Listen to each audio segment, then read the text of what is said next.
va intervenir vraiment en tiers de confiance. On va apporter non seulement des capitaux, mais aussi on va apporter notre expertise en fait en crédit immobilier professionnel. Et on va représenter en fait un tiers de confiance pour la banque.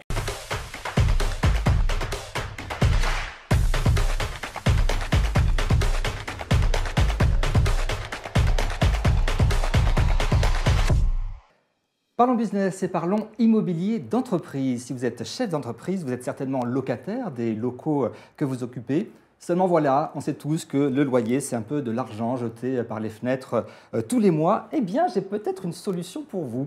Bonjour Yann Benlolo. Bonjour. Vous êtes président et fondateur de Irène Capital. Alors, vous proposez un service intéressant. Vous aidez un entrepreneur locataire à devenir entrepreneur propriétaire. Exactement. Comment? Exactement. Alors, Irène Capital, c'est une start-up effectivement à impact en immobilier d'entreprise. On aide les locataires à devenir propriétaires en fournissant deux services, le financement bancaire, et on va compléter le rapport bancaire jusqu'à 1 million d'euros pour les aider à devenir propriétaires. Et ça va tout changer en fait dans leur financement, dans leur projet d'acquisition.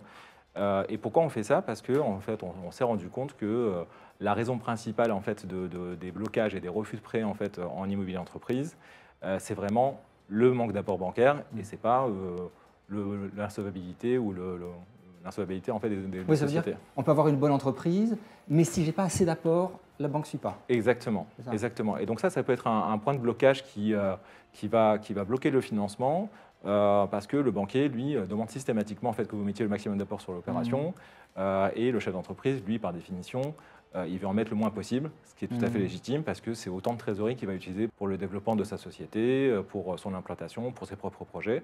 Et donc, à un moment donné, il y a une situation de blocage. Et donc, nous, on est là pour répondre à ce besoin-là et fournir justement l'apport bancaire qui va manquer.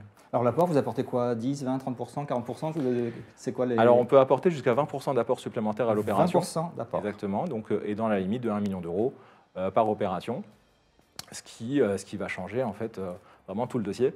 Ça change. Le fait qu'il y ait un apport supplémentaire bien complet, ça peut faire des déclics. Mais complètement, complètement.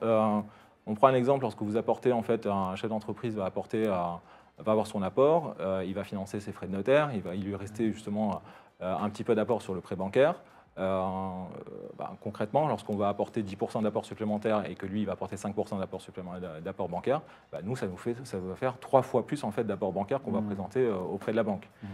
Et ça change radicalement et les conditions d'octroi du financement et les taux aussi du financement, puisque par définition, c'est un meilleur dossier qui va intéresser plus la banque et donc forcément obtenir des meilleures conditions. Oui, voilà, deuxième effet qui se coule, c'est l'égal apport, mais surtout un taux de crédit plus intéressant. Et ça change tout aussi pour le coût, finalement. Exactement, parce que ça, c'est un financement qui est sur du long terme. Ouais. Donc ça veut dire qu'on va l'accompagner avec cette économie de taux aussi sur les dizaines d'années, 10 ans, 15 ans, 20 ans, en fait, en fonction du financement.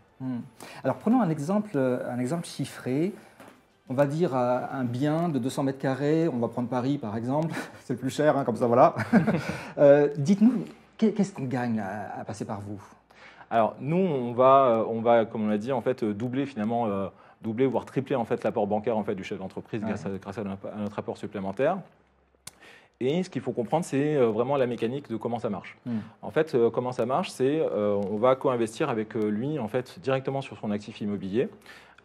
Et on va, donc le premier jour, le chef d'entreprise va pouvoir acheter, en fonction de ses moyens, le maximum du bien. Donc par exemple, il va acheter entre 75 et 90% du bien, en fonction vraiment de sa capacité d'achat, puisqu'on va co-investir avec lui. Sur un bien de 2 millions d'euros, par exemple? De 2 millions d'euros, par exemple, il va acheter 90% du bien, parce que c'est sa capacité d'achat, entre son apport et ce que va lui prêter la banque.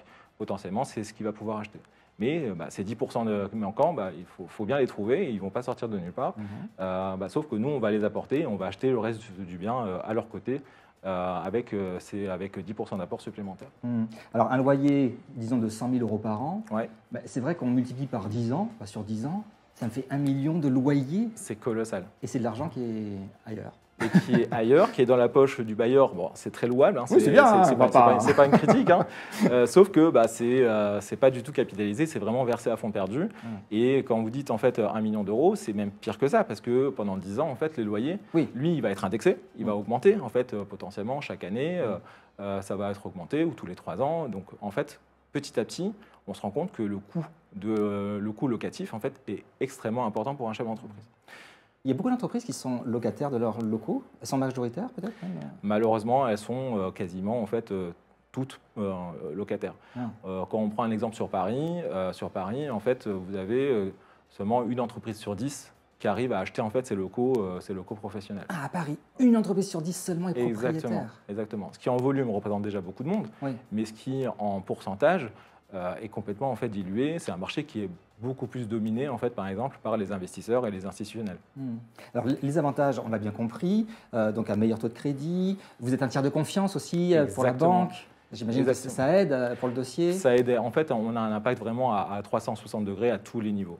Nous, on va intervenir vraiment en tiers de confiance. On va apporter non seulement des capitaux, mais aussi on va apporter notre expertise en fait en crédit immobilier professionnel.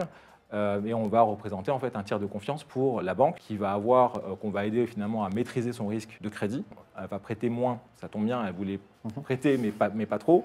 Donc elle va prêter moins, elle va maîtriser son risque de crédit. Le fait d'avoir un professionnel comme ça en face qui va soutenir aussi un entrepreneur, c'est un impact aussi parce qu'on croit au projet de l'entrepreneur. On va le soutenir dans son acquisition, c'est parce qu'on croit justement à son opération. Et ça rassure énormément aussi les banques et ils sont rassurés en fait d'avoir vraiment un tiers de confiance dans l'opération. Et on est tiers de confiance aussi pour le chef d'entreprise puisque nous on a des critères en fait de co-investissement très rigoureux et des principes en fait pour que ce soit toujours super intéressant pour lui d'abord et ensuite nous c'est intéressant aussi bien sûr.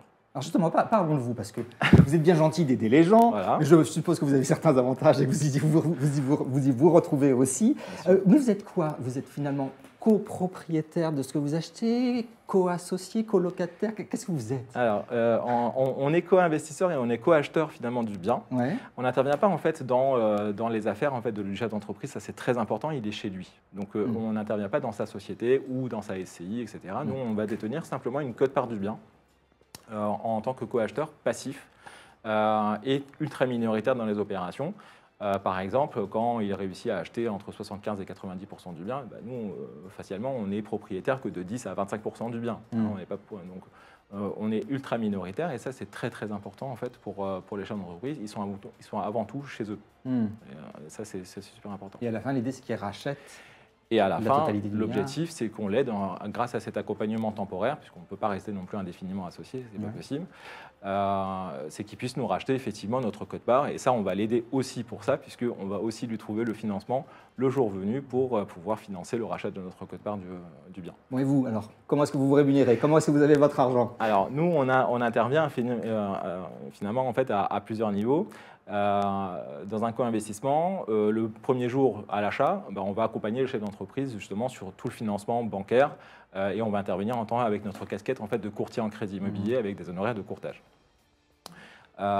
Pour les capitaux qu'on va immobiliser dans l'opération, puisqu'on va les immobiliser à la place du chef d'entreprise, on perçoit un loyer en fait, sur notre quote-part du bien qui va nous permettre aussi de rémunérer nos investisseurs par définition. Et aussi, donc, à la fin de notre co-investissement, on a fait en sorte de décaler une partie du coût en fait, à la fin et non pas au début, parce que sinon c'est contre-productif. Donc on va se rémunérer avec entre 2,5 et 5% du bien qu'on a réussi qu'on a aidé en fait, à acheter pour le chef d'entreprise. Entre 2,5 et 5%. Ce qu'on appelle ce concept-là, je ne le sais pas, c'est donc du co-investissement en vente à utilisateur. Exactement. C'est le co-investissement qui est une notion en fait, qui est issue du private equity. C'est un milieu dans lequel effectivement je suis issu. Et c'est un marché dans la vente à utilisateur qui concerne les chefs d'entreprise qui achètent les murs qu'ils vont occuper pour leur exploitation professionnelle. Et ça, c'est un micro-marché en fait, dans le monde de l'immobilier professionnel.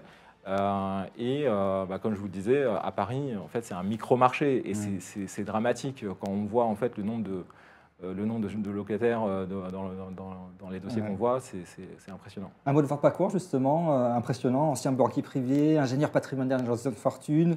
Vous avez conseillé pendant 20 ans des chefs d'entreprise? Oui, un petit peu moins de 20 ans. Moi, ça va faire...